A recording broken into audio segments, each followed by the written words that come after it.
Good morning students.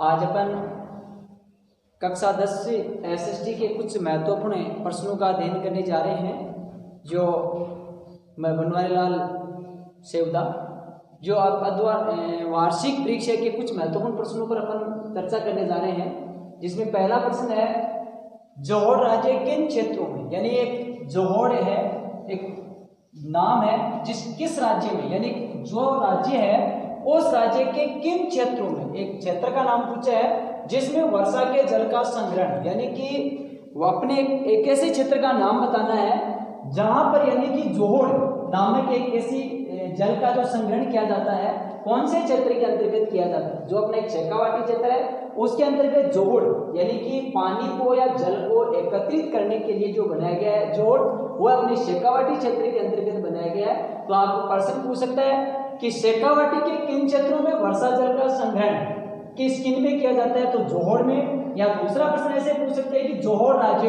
यानी जोहड़ जो वर्षा जल संग्रहण करने की विधि है, जो राज्य के यानी कि किन राज्यों में क्षेत्रों में वर्षा के जल संग्रहण का प्रमुख साधन है, यानी कि आपका शेखावाटी। दूसरा प्रश्न यहाँ पर अपना आता है कि लोनी एक नदी का नाम है, इसकी सहायक नदी का नाम, सहायक का मतलब है लोनी को, यानी कि इसमें आकर नदी आकर गिरती है।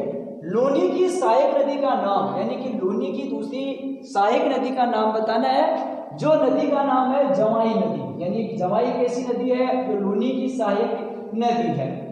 तीसरा प्रश्न है, नर्मदा नदी पर स्थित, यानी एक नर्मदा नदी है, इस पर स्थित बांध, यानी बांध का नाम बताना है, जो है सरदार सरोवर बांध। आगे वाला प्रश्न है, मेजा बांध किस नदी पर, यानी एक बांध का नाम है मेजा बांध, किस नदी पर, वह किस जिले में स्थित है, यानी कि एक बांध बनाया गया मेजा बांध, वह कौन सी नदी के ऊपर बनाया गया है, यानी कि कोठियारी नदी के ऊपर बनाया गया है, और किस जिले में, यानी कि राजस्थान के अंतर्गत पूछा गया है। तो राजस्थान में पूछा गया तो यह हो जाएगा आपका भीलवाड़ा, यानी कि कहने का मतलब है कि आपकी कोठियारी नदी पर, यानी कि जो नदी है कोठियारी उसके ऊपर, यानी भीलवाड़ा जिले में, यानी कि कौन सा बांध बनाया गया है, मेजा बांध। आगे वाला है कि बेरी वह छोटी कुई किस जिले में, यानी कि परंपरागत जल स्रोत यानी पुरानी विधि है। तो दो जिले हैं, बाड़मेर और दूसरा है आपका जैसलमेर। आगे वाला प्रश्न है कि बहुउद्देशीय जो परियोजना है उनके कोई दो चार यानी उद्देश्य लिखिए, यानी बहुउद्देशीय परियोजना है जल की, उसके कोई चार यानी कि आपको क्या बताना है, उद्देश्य, यानी कि किस उद्देश्य से ये परियोजना बनाई गई है। तो बहुउद्देशीय आपकी जो परियोजना है वह इसके चार यानी कि क्या बताने इसके उद्देश्य। पहला है कि इस परियोजना में यानी मछलियों को पकड़ा जाता है, यानी कि इस परियोजना के अंतर्गत जो उद्देश्य है इस चार उद्देश्यों के लिए बनाई गई है, मछली पकड़ने के लिए। दूसरा है कि जो पेयजल यानी कि जो पीने के पानी के लिए। तीसरा है विद्युत यानी जल से विद्युत की यानी कि प्राप्ति करने के लिए। तीसरा है चौथा यानी कि सिंचाई के उद्देश्य से इसको बनाया गया, यानी इसके बहुउद्देशीय परियोजना, इसके कोई चार उद्देश्य, पहला मछली पकड़ना, दूसरा पेयजल, तीसरा विद्युत और चौथा सिंचाई।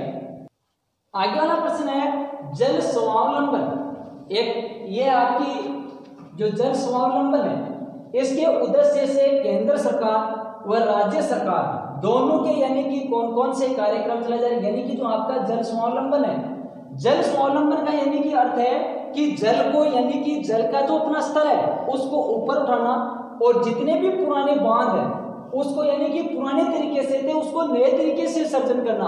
तो ये केंद्र सरकार और राज्य सरकार दोनों के यानी कौन कौन से कार्यक्रम चलाए गए हैं। भारत सरकार के द्वारा जो कार्यक्रम चलाया गया वह जल क्रांति, और राजस्थान सरकार के द्वारा जो चलाया गया है वह मुख्यमंत्री जल स्वावलंबन, यानी कि मुख्यमंत्री जल स्वावलंबन जो चलाई गई है वह राजस्थान सरकार के द्वारा चलाई गई है जल स्वावलंबन के उद्देश्य से। आगे वाला प्रश्न है, इंदिरा गांधी नहर की कुल लंबाई कितनी है, यानी इंदिरा गांधी नहर की कुल लंबाई कितनी है, 649 यानी कि किलोमीटर। आगे वाला प्रश्न है, किस नदी पर यानी कैसी कौन सी नदी है जिसको बिहार का शोक कहा जाता है, यानी कि ऐसी कौन सी नदी है जिसको बिहार का शोक, यानी कि एक कोसी नदी है जिसको यानी कि बिहार का शोक कहा जाता है।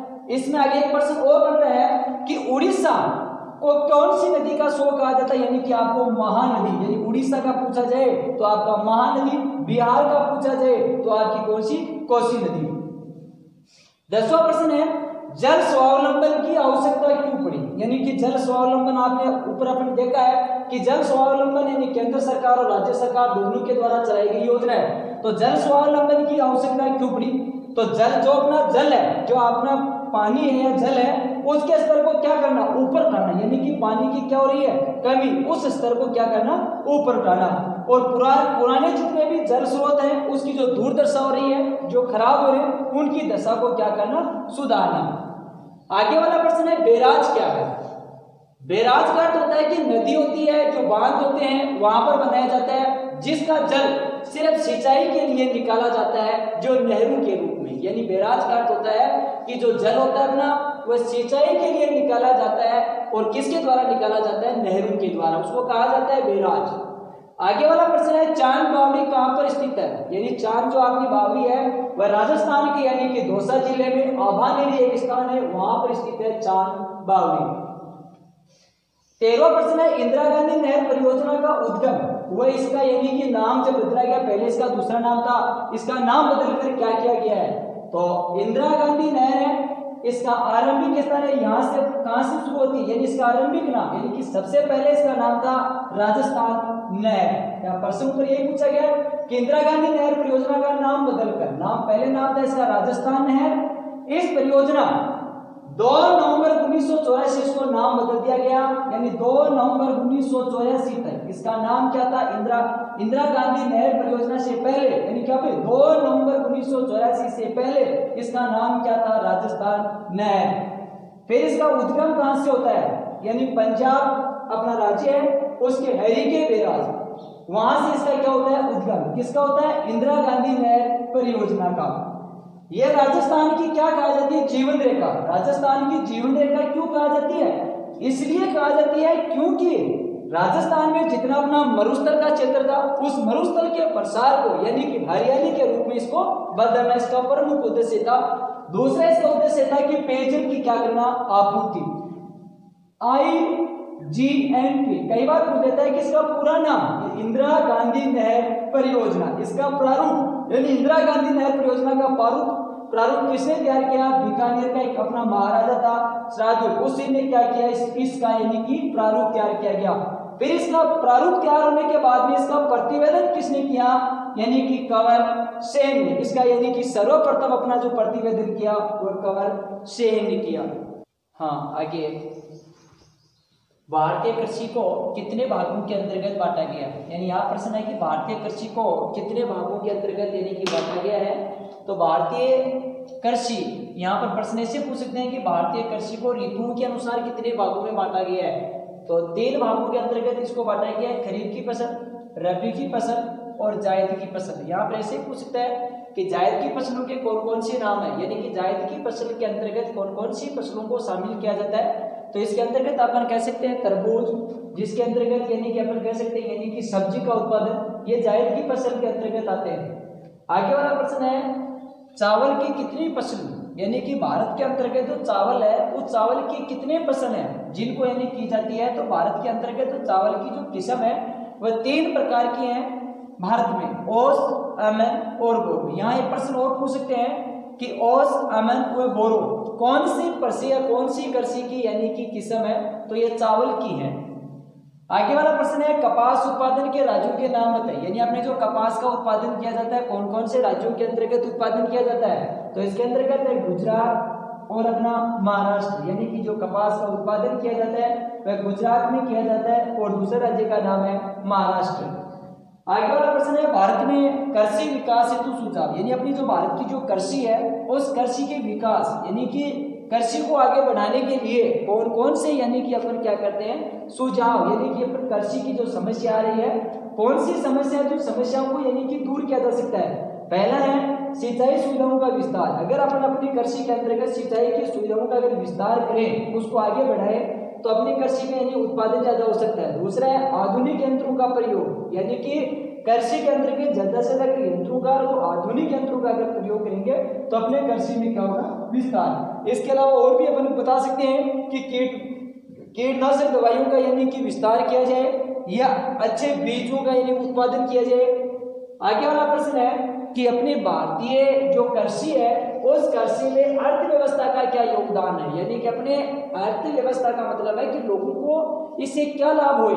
तो पहला है कृषि रोजगार का साधन है, यानी कृषि के द्वारा अपन क्या कर सकते हैं, कृषि के द्वारा रोजगार मिल सकता है। दूसरा सकल घरेलू उत्पादन में सहायक है। तीसरा विदेशी व्यापार में सहायक, विदेशी व्यापार का मतलब आयात और निर्यात में सहायक है।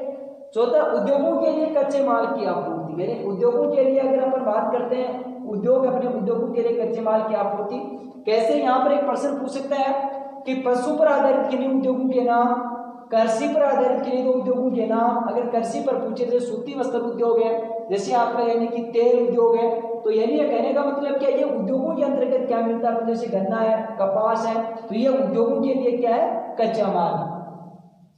आगे वाला प्रश्न है स्थानांतरणशील कृषि क्या है। स्थानांतरण का मतलब है स्थान को बदलना, जो स्थान को बदल कर की जाने वाली कृषि को क्या कहते हैं, स्थानांतरणशील कृषि। इस कृषि का दूसरा नाम क्या है, ज़ूमिंग कृषि। यानी आपको प्रश्न पूछा है ज़ूमिंग कृषि किसे कहते हैं, तो स्थानांतरणशील कृषि का दूसरा नाम क्या है, ज़ूमिंग कृषि।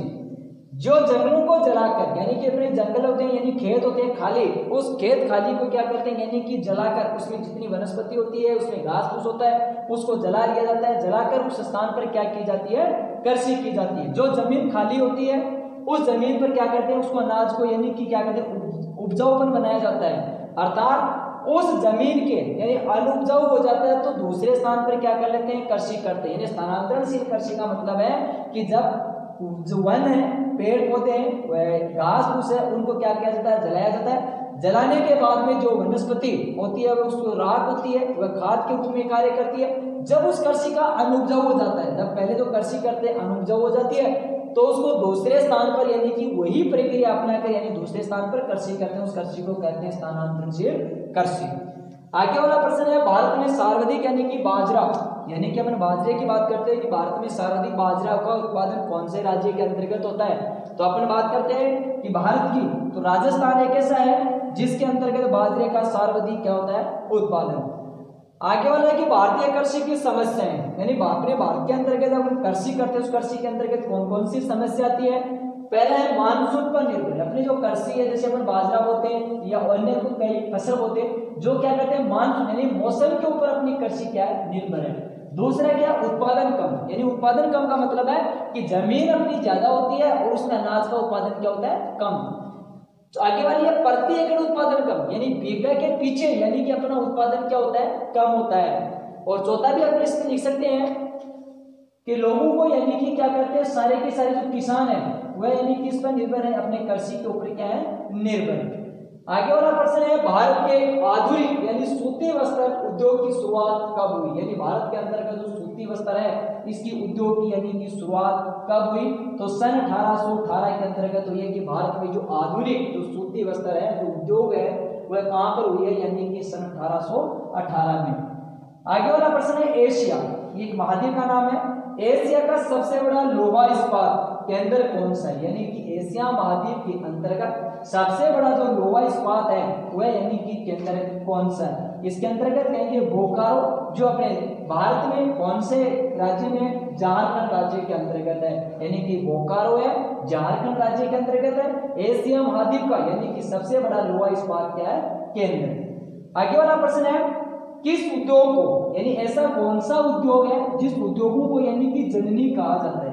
कहने का मतलब है ऐसा कौन सा उद्योग है जिसके द्वारा यानी कि उद्योगों की जननी का मतलब है कि लोहा एक ऐसा है इस्पात जो यानी क्या करते हैं, सुई से लेकर बड़ी से बड़ी जो वस्तु है वह किससे बनाई जाती है, लोहे से बनाई जाती है। इसलिए लोहा इस्पात को यानी कि उद्योगों की क्या कहा जाता है, जननी कहा जाता है। आज अपने इतने ही महत्वपूर्ण प्रश्न है और कल वाले आगे वाले में देखेंगे कल इससे आगे।